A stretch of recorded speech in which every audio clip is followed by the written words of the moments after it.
What if the biggest decision of your life isn't the job you take, but the person you choose to walk life's journey with?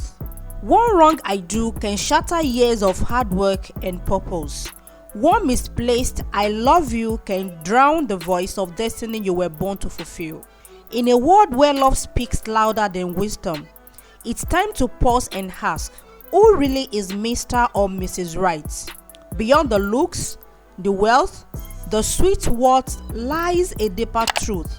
Marriage is not just an emotional bond, it's a destiny partnership. What you are about to hear is not just talk, it's revelation for hearts ready to choose with wisdom.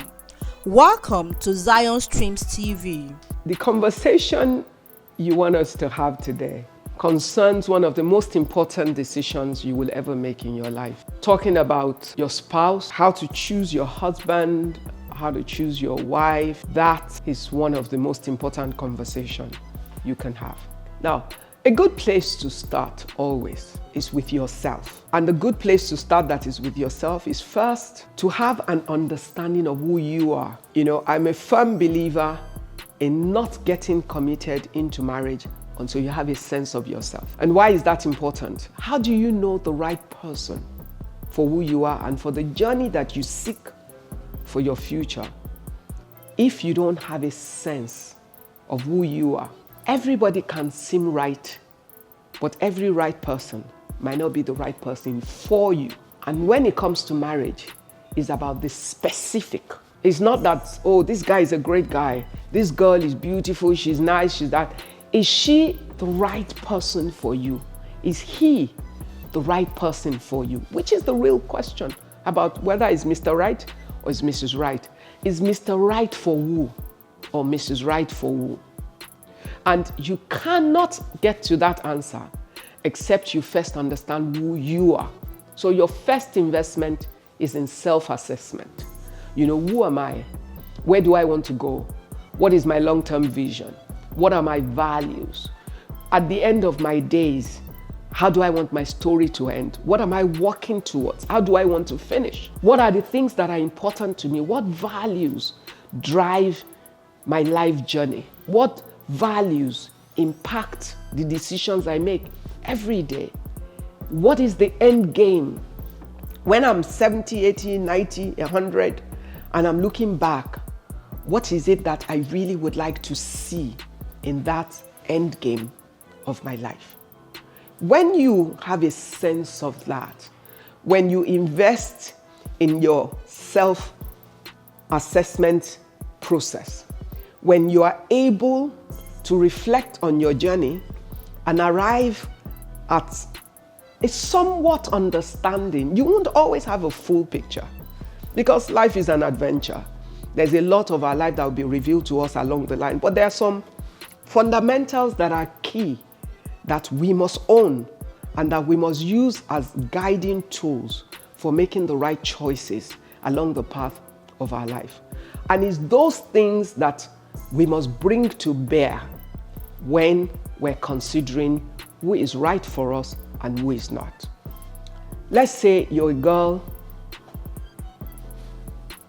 you're ambitious, you're driven, you're smart, you want to get some things done, you want to achieve some amazing things. In doing that, it's important that the guy you choose to marry is a guy who has the capacity first to appreciate and celebrate your talents, who is not irritated by your brilliance, who is not challenged by your opinion, who is not put off or intimidated by how you think and what you say, who does not every time seek to silence you because there's a sense of competitiveness in your self-expression, who is not challenged by your promotion when it comes. And red flags, I think half the time we know what the problems are. If you have an opinion about things and you're dating a guy who thinks that, women don't speak, or women's opinions should never be different from the opinion of their husband or their spouse or their boyfriend, you already know you have a problem, because you're both going to come to the table with a talent. And that goes for the guys as well. Okay? What are you looking for as a girl in a relationship? You want a guy who has the capacity to love who you are. And who you are is everything that you are. You like to laugh, you like to dance. Okay. Someone who is not trying to suppress your energy. As a guy, you want the girl who has the capacity to love you, but also to respect you. Now, the girl also deserves respect. So you see, certain things will begin to emerge that are common threads. Can you respect one another?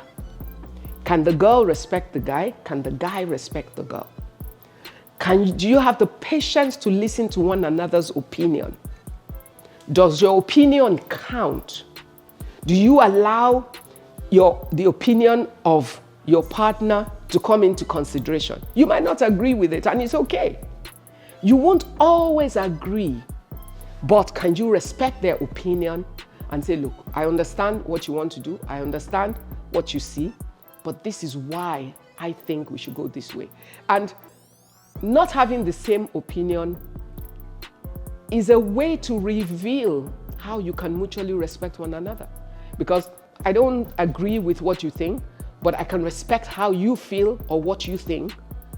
But yet, you can respect mine and allow me to do that which I want to do, as long as it does not endanger our relationship or our family. Because in a family setting, you will always have to reach a consensus. And reaching a consensus requires that you are able to respect one another. That no one is the one that has all the answers. Sometimes the guy will be the one that is right. Sometimes it will be the woman who is right. You know, it is in our sharing our thoughts together, thinking together. As they say, two heads are better than one. But it is two heads who have mutual respect for one another, who have the humility of spirit to listen to one another's opinion in order to arrive at a solution or a decision that serves the interest of their union. And in an opinion that serves the interest of the union, sometimes it will be one person's opinion that is overriding. But the question is, once you have decided that this is the way to go, can you submit to that opinion and work together towards it? Can you submit to that opinion and support it, even though it is not your preferred position, but the other party has a strong reason and a viable reason, which might not be your preferred position, but a viable reason that you can respect? What is your attitude to money? In a relationship, you need to understand the attitude of the man and the attitude of the woman to money. You need to understand their financial habits and their approach to financial matters. You need to be able to discuss what your financial goals are, individually and collectively as a family. And how do you respect one another's opinion where your finances are concerned? Must you have a joint account? Or can you respect each other's individuality and yet be a union? Because, you know, it's easy to say, oh, we must have a joint account. Some couples can't manage it well.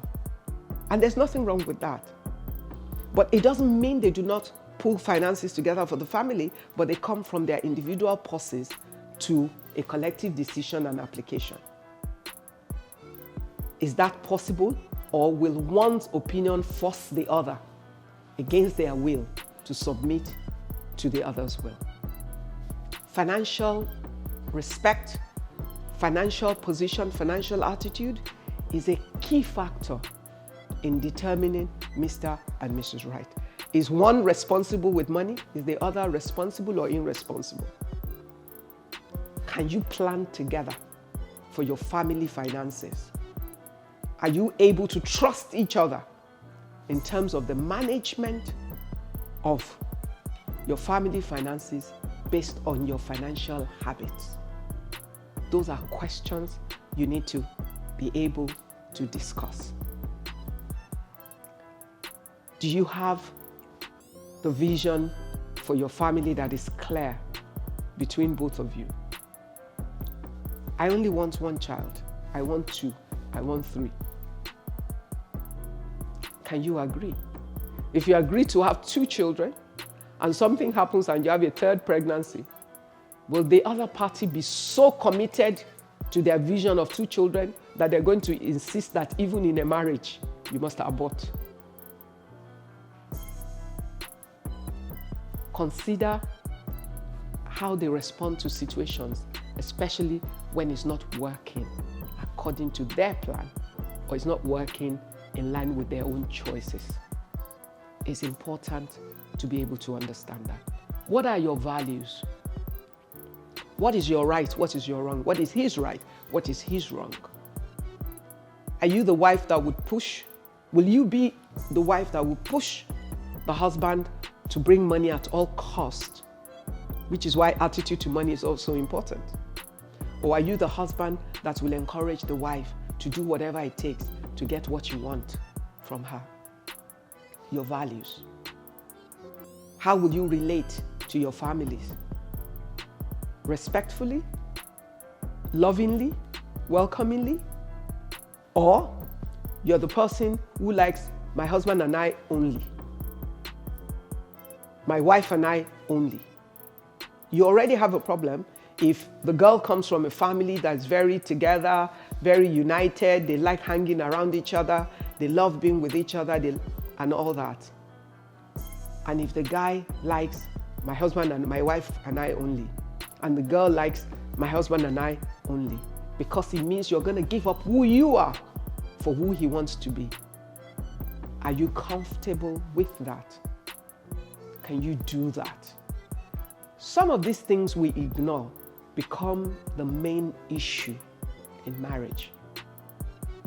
So you need to understand the perspective, the attitude, or the thinking of that person. You need to look at each other's family structure and see how the family that you will create will fit into the larger family, or how the values and the practices of the family you want to get into, how does that impact the vision you have for the home that you want to build together. So we're talking about the person, we're talking about their value system, we're talking about their personal vision, we're talking about their ability to respect others, we're talking about them being humble enough sometimes to be wrong and accept that the other party can be right. Then you need to talk about your faith. The Bible says, can two walk together except they agree? Why is that important? It would affect your family, it would affect your children. A family that prays together stays together. If you're of different faith, can you comfortably pray together? In which way? Where do the children go to? With what faith will you raise your children? Oh, I know couples that is worked for, but you also have to consider what is easier to work with. Shared values are key. A shared faith is a massive added advantage. The ability to stand together, pray together, fight together for the right things. Your faith impacts your values. And the kind of values you have impacts the kind of relationship you build or the kind of support system that you have. When you're fighting a good fight of faith, can you trust your partner to be there fighting with you because he or she believes the same with you? Or will you have an enemy in your house simply because they never agreed on your value system anyway? When you're trying to decide between Mr. or Mrs. Right, there are many questions that you must ask. Your friends are influencers in your home. Have you considered the circle of influence in each other's life? He said, show me your friends, I'll tell you who you are. Think of the voices that would speak to him or the voices that speak to her and how they influence her or influence him. Does she attract the right people as friends or hang around the right people as friends? Does he attract the right people as friends? Because ultimately, he will be a product of that circle. How does that influence your relationship? Are you afraid to share your opinion even now that you're dating? Or are you comfortable in your relationship to have an honest conversation and to express yourself? Because if you're going into a relationship where you do not have the liberty of expression, you're going to have communication problems. And that will ultimately affect your marriage. A lot of questions when it comes to trying to determine. Do your visions align? Are his ways your ways, or ways you're comfortable to live with? Are his values your values, or values that you know you can readily accept? Is his faith the same as yours, or a faith that you know you can be comfortable to walk in and pray in and trust? Is his family an added value to you, or a problem that you're going to be fighting the battle forever? Are his friends great value in his life, or the ones that you're always fighting the wind because of their negative influence? Do his thoughts, his ambition, his vision, do they align with yours? They don't have to be the same. We already know from science, opposites attract. So there will be many differences between you, but are they differences that can work together? Do you both have the maturity to respect each other, respect what each person is, respect the vision, the ambition, and the opinion of one another, and stand together always? Is the guy financially responsible? And is the woman financially responsible? I'm not saying, is he a rich guy? Or is he financially buoyant? Is he financially responsible? Which means the best of what he has, he manages in the best way, in the interest of the family. It's possible that one of you earns more than the other, but would you work together as a team with mutual respect? Because that's one very thorny issue that rips apart many marriages: money. And having the right attitude to money and having the right approach to it. But most couples do not discuss it. You should. You should have a sense of each person's attitude. You should have a sense of each person's position. Is he a careless spender? Can you trust him with the family money? Can you trust her with the family money?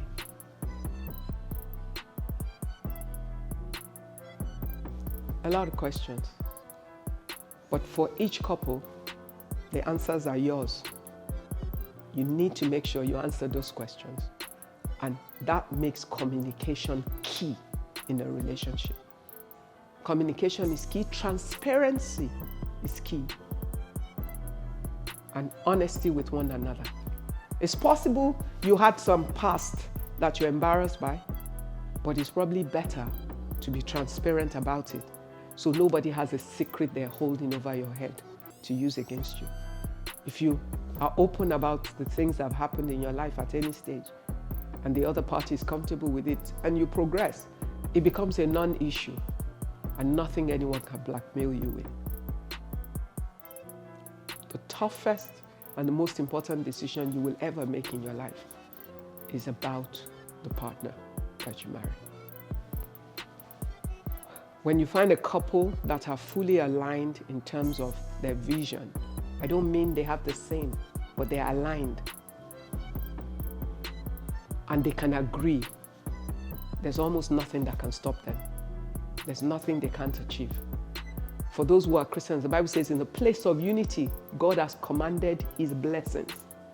And the most powerful unity you will ever find is the unity of a husband and wife. A husband and wife that is united, they are an unstoppable force So it's really important that you find the guy that you can agree with, the guy that you are aligned in your vision, that you can stand to support one another, even when you disagree. That you can be humble with one another and you can be submitted one to another. And that the order of your house can be maintained. Every ship has a captain. For the girls, can you respect this guy enough to submit to him as the leader of your home? If you can't, don't marry him. Can you love this woman unconditionally?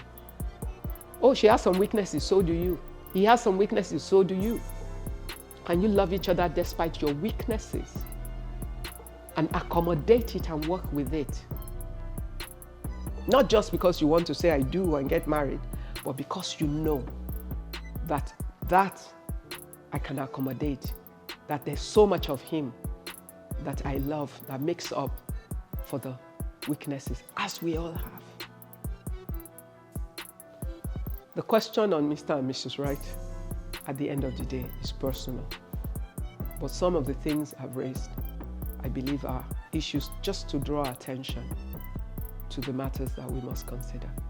So after hearing all these truths, take a moment and ask yourself, am I choosing out of pressure, emotion, or purpose? Is the person I'm drawn to aligned with my vision, my values, and my faith? Sometimes love isn't enough. It takes wisdom, discernment, and patience to build something that truly lasts. Because marriage isn't just about finding someone to live with. It's about finding someone you can fulfill destiny with. I would love to hear your thoughts. What stood out to you the most in this conversation? Drop your answers in the comment section below. Let's learn together. And if this message has blessed you, don't keep it to yourself. Hit the like button, subscribe to Zion Streams TV, and share this video to help someone make the right choice before saying I do.